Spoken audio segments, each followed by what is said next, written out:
ሰላም ጤና ይስጥልን አሃዱ ኒውስ ኤንድ ፖለቲክስ ስለታዊ መረጃዎችን ወደ እናንተ የምናደርስበት ሰዓት ጀምሯል። ከዜናዎቹ ጋር አብራችሁ ቆይታ የማደርገው እኔ እመቤት ግርማ ነኝ። እስከ መረጃዎቹ ፍጻሜ ድረስ አብራችሁኝ እንድትቆዩ እየጋበዝኩኝ አንኳር መረጃዎቹን በቅድሚያ እነግራችኋለሁ። የግንባታ ፈቃድ ለመስጠት 50,000 ብር ጉቦ የተቀበሉ ባለሙያዎች እጅ ከፍንጅ መያዛቸው ተሰምቷል። ቀዳሚው መረጃችን ነው። የኮንትሮባንድ እቃ የጫኑ ተሽከርካሪዎችን እስከ መውረስ የሚያስችል አዲሱ የጉምሩክ አዋጅ ጸድቋል። አዋጁ ምን ይላል የሚለውን በተከታዩ መረጃችን የምትሰሙት ይሆናል። በሰባተኛው ጠቅላላ ምርጫ በጎንደር ዙሪያ ምርጫ ክልል የአሸናፊነታቸውን ውጤት የብሔራዊ ምርጫ ቦርድ ያረጋገጠላቸው የአማራ ብሔራዊ ንቅናቄ አብን ተወካይ አቶ ጣሂር መሐመድ ለሕዝብ ተወካዮች ምክር ቤት ወንበር ማሸነፋቸውን ተከትሎ አሃዱ አነጋግሯቸዋል። ምን አሉ የሚለውን ተሰማላችሁ። ከውጭ ዜናዎች ደግሞ ለ17 ዓመታት ያህል ያለ ትክክለኛ ፈቃድ አውሮፕላን ሲያበር የነበረውን ኤር ካናዳ ፓይለት ጉዳይም አነጋጋሪ ሆኗል። በትናንትናው ዜናችን ደግሞ አሜሪካ እንዳይገባ የተከለከለው ሶማሊያዊው የዓለም ዋንጫ ዳኛ ሞቃዲሾ ሲገባ የተደረገለትን አቀባበል የተመለከተ መረጃም የምንነግራችሁ ይሆናል። እስከ መረጃዎቹ ፍጻሜ ድረስ አብራችሁኝ እንድትቆዩ እየጋበዝኩኝ ወደ ዝርዝር መረጃዎቹ ተሻገርኩኝ። መንግስት 30% ድርሻ ያለበት ዘመናዊ ግራውንድ ፕላስ 4 የገበያ ማዕከል ላይ የንግድ ሱቅ ባለቤት የምትሆኑበትን ወርቃማ ዕድል ገበያው በደራበት በመርካቶ ተክለ ሃይማኖት አቅርበንልዎታል። 100% መክፈል ለምትፈልጉ 10 ደንበኞቻችን ብቻ የማይደገም 15% እውነተኛ ቅናሽም እናደርጋለን። ከኛ ሱቅ ሲገዙ ለተጨማሪ ጋራ መገልገያ የማይከፍሉ ሲሆን ማለትም በኔት ኤሪያ ብቻ እናስተናግደውታለን። ከ22 ካሬ ጀምሮ በፈለጉት የካሬ አማራጭ ከ1.3 ሚሊዮን ብር ቅድመ ክፍያ ጀምሮ ከ3.7 ሚሊዮን ብር ጠቅላላ ክፍያ ጀምሮ በአንድ ዓመት የሚረከቡት የንግድ ሱቅ ባለቤት ይሆኑ። በተጨማሪም በፒያሳ አራዳ ፓርክና ወዳጅነት ፓርክ ፊት ለፊት ከባለ 1 እስከ ባለ 3 መኝታ ቤቶችን በ30% እውነተኛ ቅናሽም አቅርበንልዎታል። ምን ይጠብቃሉ? አሁኑኑ ፈጥነው ይደውሉልን። 0931 07 38 18 ወይንም ደግሞ 0993 70 5097 ይደውሉልን።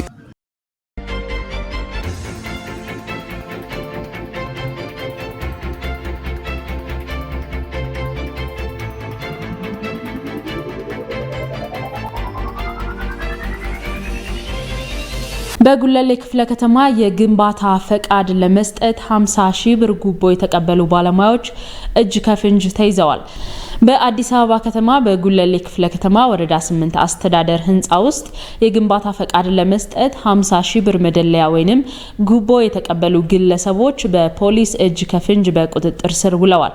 ተጠርጣሪዎቹ የግል ተበዳይን ለአንድ ወር ያህል አገልግሎት በመከልከል ሲያጉላሉ እንደነበርም ፖሊስ አስታውቋል።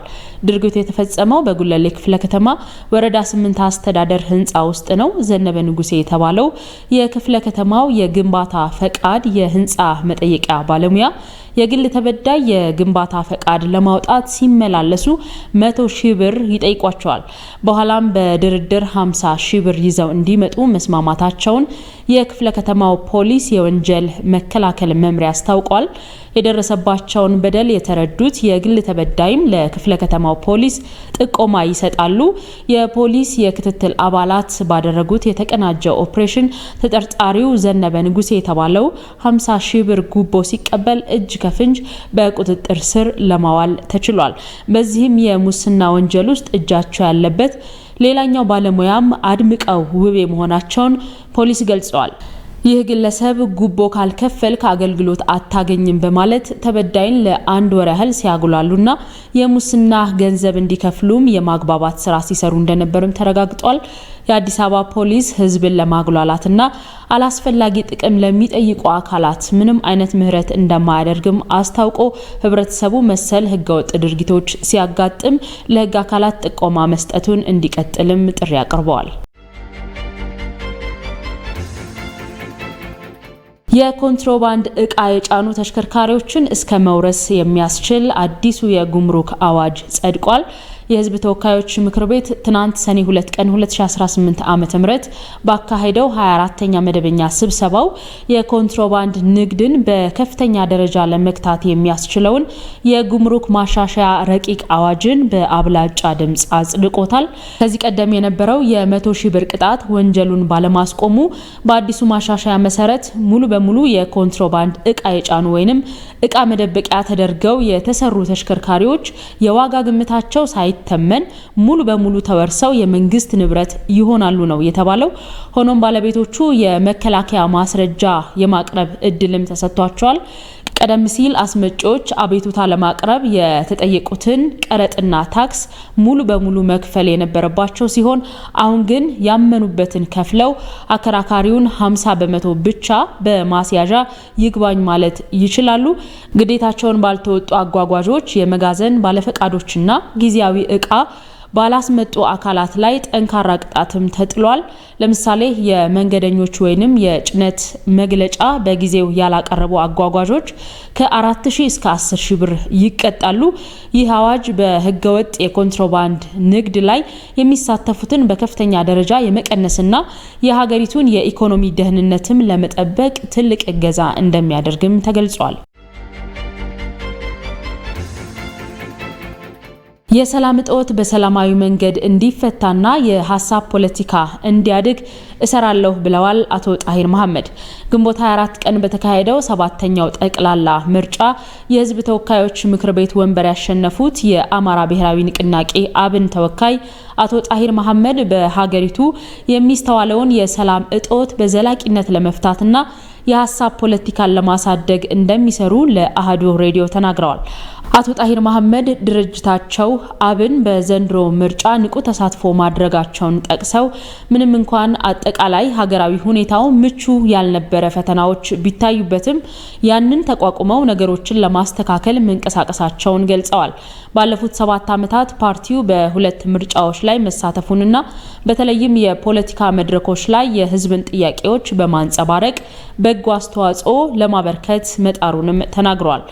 በምርጫ ቦርድ አጠራር ጎንደር ዙሪያ 04 ተብሎ በሚጠራው የእንፍራዝና አካባቢዋ የምርጫ ክልል ተወዳድረው ያሸነፉት አቶ ጣሂር በህዝብ ደረጃ ታምኖባቸው ድምጽ መሆን የሚያስችል ትልቅ የውክልና ኃላፊነት በማግኘታቸው የተሰማቸውን ደስታ ገልጸዋል።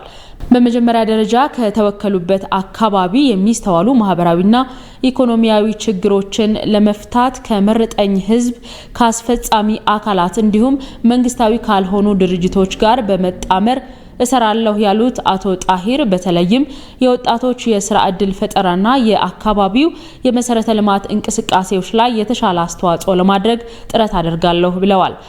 አቶ ጣሂር አክለውም ለአጠቃላይ ሀገራዊና ክልላዊ ጉዳይ ቅድሚያ የሚሰጡት አጀንዳ የሰላም ጉዳይ መሆኑን ገልጸው ነገሮች በሰላማዊ መንገድ እንዲፈቱ በሁሉም መስመር ያሉ ተዋናዮች ወደ ሰላም መጥተው ውይይትና ድርድር እንዲያደርጉ እንዲሁም የሐሳብ ፖለቲካ እያደገ እንዲመጣ በግላቸውም ሆነ በድርጅታቸው በኩል በቁርጠኝነት እንደሚሰሩም ለአሃዱ ሬዲዮ ተናግረዋል። ብሔራዊ ምርጫ ቦርድ በትናንትናው ዕለት የ24ኛ ምርጫ ክልሎችን ውጤት ይፋ ሲያደርግ የአማራ ብሔራዊ ንቅናቄ አብን እጩ ሆነው የቀረቡት አቶ ጣሂር መሐመድ ለህዝብ ተወካዮች ምክር ቤት ወንበር ማግኘታቸው መግለጹም ይታወሳል። ለ17 ዓመታት ያለ ትክክለኛ ፈቃድ አውሮፕላን ሲያበር የነበረው ኤር ካናዳ ፓይለት በቁጥጥር ስር ውሏል። የቀድሞ የኤር ካናዳ ፓይለት ትክክለኛ የካፕቴን ፈቃድ ሳይኖረው ለ17 ዓመታት ያህል በሺዎች የሚቆጠሩ መንገደኞችን በንግድ በረራዎች ሲያጓጉዝ በመቆየቱ በቁጥጥር ስር መዋሉን የካናዳ ፖሊስ አስታውቋል። ጄፍሪ ዋል የተባለው የ59 ዓመት ፓይለት እንደ አውሮፓውያን አቆጣጠር ከ2009 ጀምሮ በሐሰተኛ ሰነድ ሲያበር እንደነበር የተደረሰበት ሲሆን በአሁኑ ወቅትም ከማጭበርበር ጋር የተያያዘ 7 የወንጀል ክሶች ተመስርተውበታል። ፖሊስ እንዳለው ተከሳሹ ከ1998 ጀምሮ በድርጅቱ ውስጥ በፓይለትነት ሲሰራ የቆየ ቢሆንም በ2009 ወደ ዋና አብራሪነት ካደገበት ጊዜ ጀምሮ ለቦይንግ አውሮፕላኖች የሚፈለገውን ከፍተኛ የበረራ ፈቃድ ሳይኖረው በሐሰተኛ ሰነድ 900 ያህል የሀገር ውስጥና ዓለም አቀፍ በረራዎችን አድርጓል። ድርጊቱ ባለፈው ዓመት በተደረገ መደበኛ ግምገማ የሰነድ አለመጣጣም በመታየቱ በምርመራ የተደረሰበት ሲሆን ኤር ካናዳ ግለሰቡን ወዲያውኑ ከስራ ማገዱም ተገልጿል። ድርጅቱ በሰጠው መግለጫ ፓይለቱ መደበኛ የንግድ በረራ ፈቃድ የነበረው በመሆኑ የመንገደኞች ደህንነት ለአደጋ ተጋልጦ እንደማያውቅና ሁሉም አብራሪዎች በየ6 ወሩ የብቃት ማረጋገጫ ስልጠና እንደሚወስዱ አስታውቋል። እንዲሁም በሌሎች አብራሪዎች ላይ በተደረገ ድንገተኛ ኦዲት ምንም አይነት ተመሳሳይ ችግር እንዳልተገኘም ድርጅቱ ጨምሮ ገልጿል። በዘንድሮ የዓለም ዋንጫ ላይ እንዲዳኝ ተመርጦ ወደ አሜሪካ እንዳይገባ የተከለከለው እውቁ ሶማሊያዊው የኢንተርናሽናል እግር ኳስ ዳኛ ኡመር አርታን ዛሬ ረቡዕ ጠዋት ሞቃዲሾ ሲደርስ የጀግና አቀባበል ተደርጎለታል። የአህጉሪቱ የዓመቱ ምርጥ ወንድ ዳኛ ኡመር አርታን ሞቃዲሾ አደን ኤድ ዓለም አቀፍ አውሮፕላን ማረፊያ ሲደርስ በመቶዎች የሚቆጠሩ ደጋፊዎች፣ የመንግስት ባለስልጣናትና የስፖርት ቤተሰቦች በደመቀ ሁኔታ ተቀብለውታል።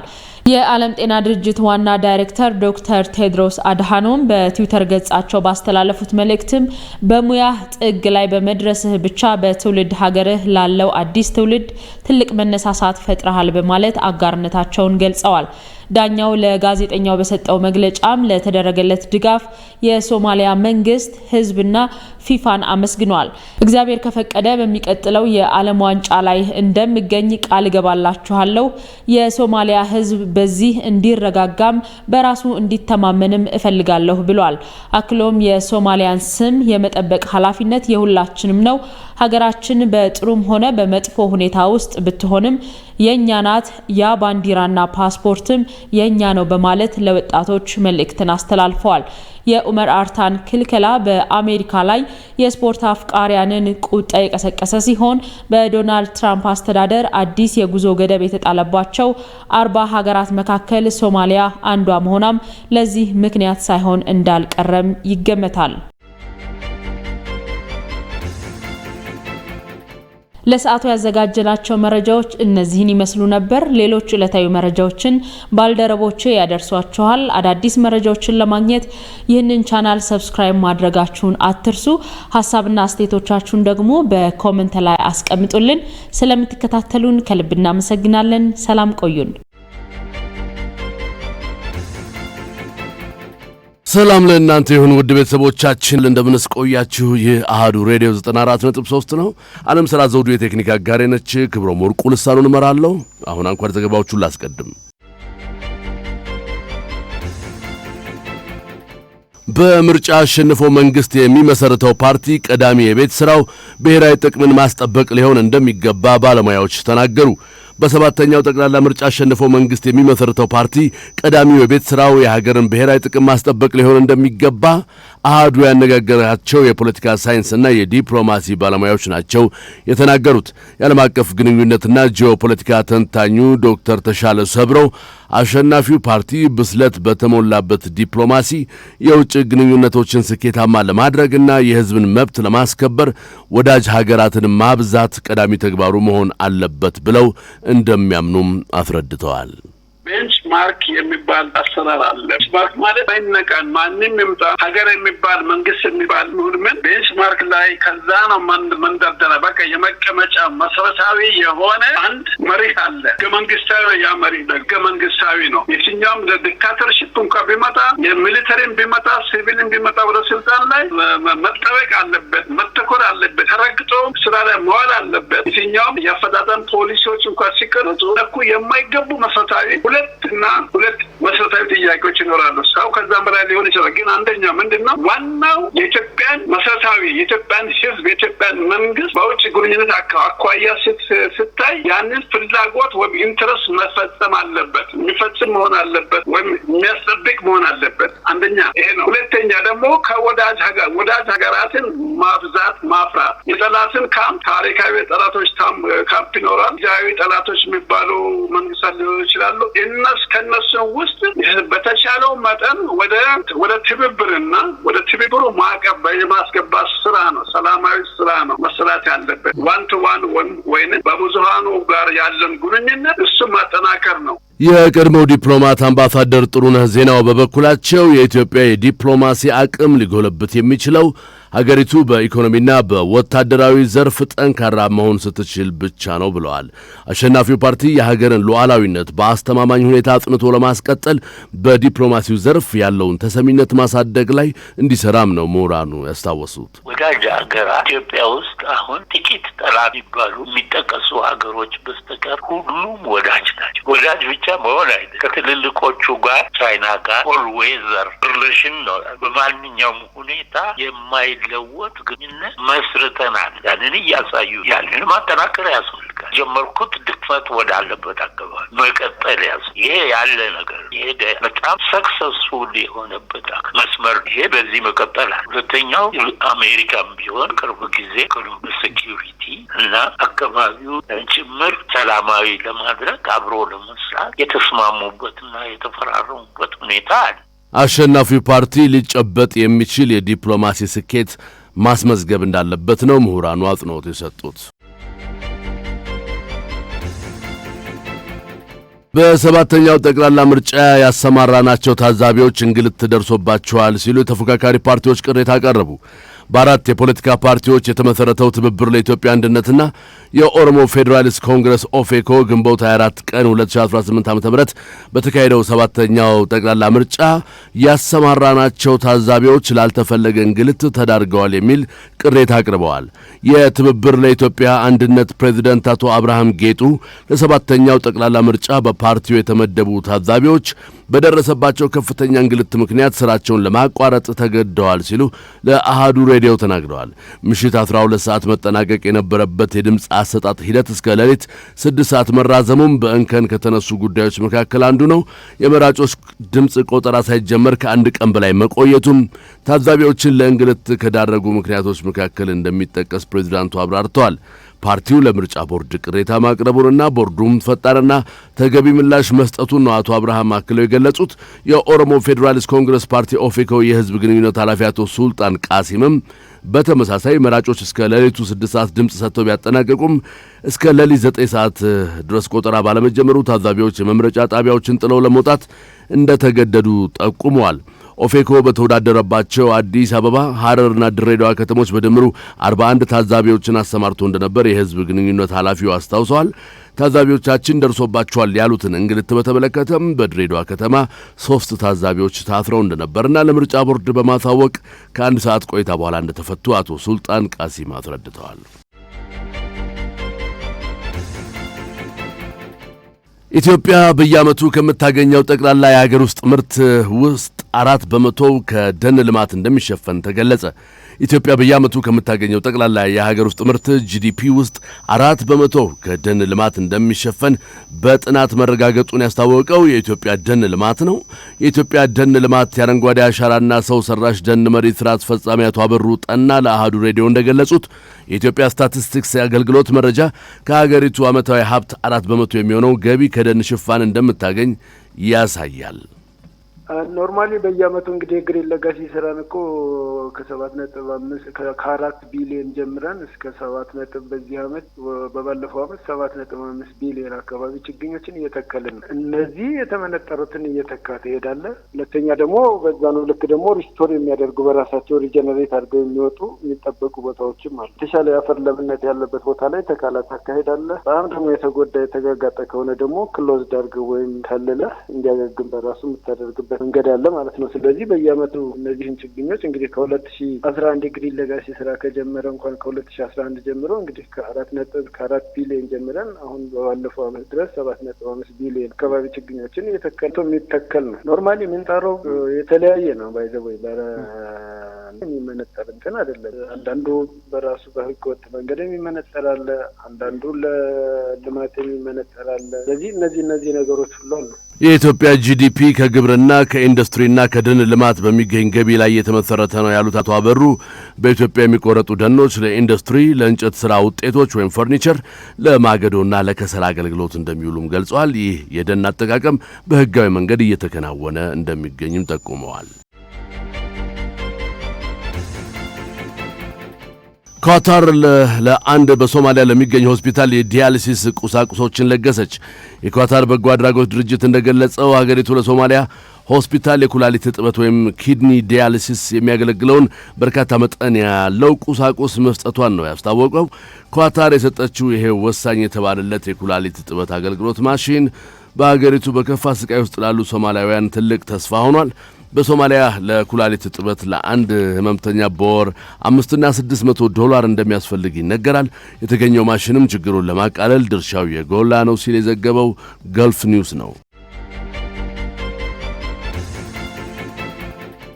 የዩክሬን የጦር መሳሪያ ተመራማሪዎች ሩሲያ የክላስተር ጥይቶችን መጠቀሟን አስታውቀዋል። በሩሲያና በዩክሬን መካከል 5ኛ ዓመቱን የያዘው ከባድ ጦርነት ሩሲያ በካሊበር ክሩዝ ሚሳኤሎቿ አዲስ አይነት የክላስተር ጥይቶችን መጠቀሟን የዩክሬን የጦር መሳሪያ ጠበብቶች አስታውቀዋል። ሩሲያ በእነዚያ የረዥም ርቀቶች ሚሳኤሎቿም ዩክሬንን በተደጋጋሚ መምታቷ ነው የተገለጸው። እንደ የዩክሬን የመከላከያ ሚኒስቴር መግለጫ ሩሲያ በዩክሬን ላይ ሙሉ ጦርነት ካወጀችበት ከአውሮፓውያኑ 2022 የካቲት 24 ጀምሮ ዩክሬንን በተለያዩ አደገኛ የጦር መሳሪያዎች ደብድባለች። የዲፌንስ ኤክስፕሬስ ዘገባ ነው።